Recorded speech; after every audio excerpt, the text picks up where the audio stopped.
And their pets. You know, we are spending a lot more time at home with our pets these days, and with some new pet ownership steadily on the rise in the pandemic, a lot of pet parents are looking for ways to teach their fur babies the right behavior. I know you've been dealing with this I with sure your have. new little guy. Well, one major pet retailer is looking to change how training is being done by removing shock collars from their store shelves.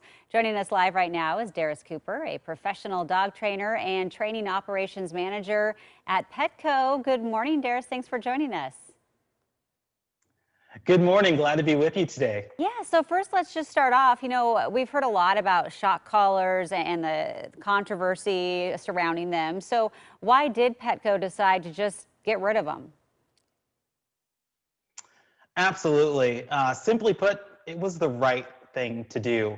Now, studies have shown shock collars actually increase fear, anxiety, and stress in dogs and suppresses behavior versus actually teaching the dogs what we want them to do instead. So by taking this stance, it's given us an opportunity to really spotlight something that we have always believed in, and that's positive reinforcement-based training.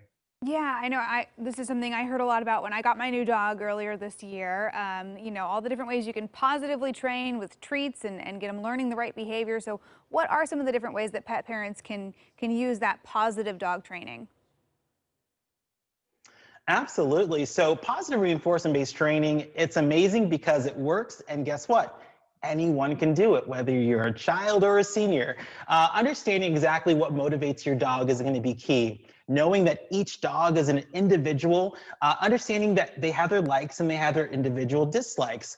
Once you're able to dial in to find out exactly what motivates your individual dog, that is going to be instrumental as you begin to start reinforcing behaviors that you want to see.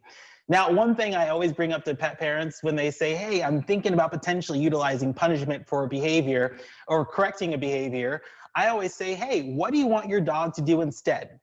Think about that behavior and let's teach it. Yeah, I know my dog responds to Greenies treats. Oh, there you go. Yeah, that's his go-to. Mine too. So, yeah. So, you know, a lot of people maybe were using these shock collars already. Is there a way to transition out of those to these different methods of training?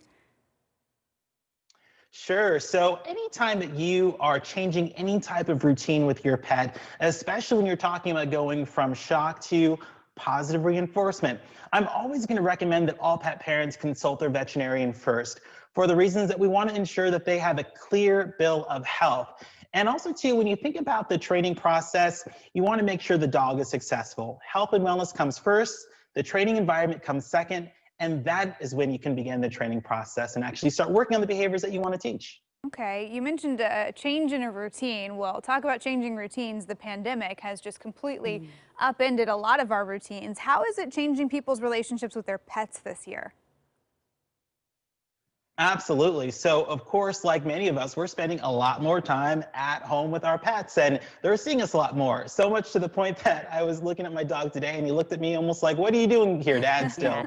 So, you know, certainly we're learning as we go. But one thing I can tell you, pet adoption and fostering has actually gone up a lot during the pandemic. So much, in fact, that it's actually gone up 90% in some cities. Now, in 2020, they're actually expected to see a 4% growth in pet ownership.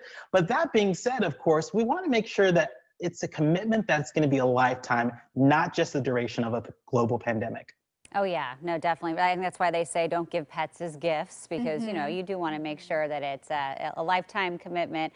So if people who have pets, pet parents, if they want to learn more about any of this, should they just go to Petco's website?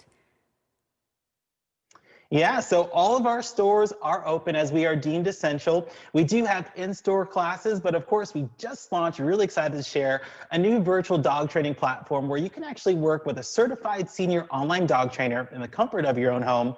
And you can actually get a free class right now if you're interested in making that training leap. So petco.com is the place to go.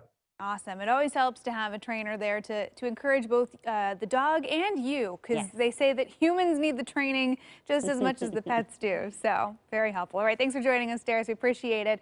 And of course, if you're interested in learning more about Petco's positive dog training, we'll put a link at coin.com. Yeah. Okay. 7:45.